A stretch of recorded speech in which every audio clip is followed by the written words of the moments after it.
বৃহস্পতিবার না? আজকের এই রাতটা জুমার রাত, জানেন আপনারা? আমরা বাংলাদেশে মনে করি জুমার দিন শেষে যে রাতটা ওইটা মনে হয় জুমার রাত, আসলে ওইটা শনিবারের রাত। ইয়াউমুস সাবত, ইয়াউমুস সাবত, ইয়াউমুল আহাদ, ইয়াউমুল ইসনাইন, ইয়াউমুল সুলাসা, ইয়াউমুল আরবিআ, ইয়াউমুল খামিস, ইয়াউমুল জুমআ। এই হচ্ছে 7 দিনের আরবি নাম। আজকে হচ্ছে ইয়াউমুল খামিস। এই দিনে বিশ্বনবী রোজা রাখবেন। সোমবার, বৃহস্পতিবার সুযোগ হলে রোজা রাখবে।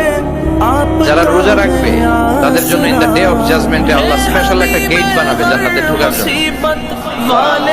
ওইটার নাম হচ্ছে রায়্যান। মান দাখালাহু লাম ইয়াজমা আবাদা। একবার who can enter within this door he will never be thirsty again. একবার যে দরজা দিয়ে জান্নাতে ঢুকতে পারবে আজীবনের জন্য তার গলার তৃষ্ণা মিটে যাবে।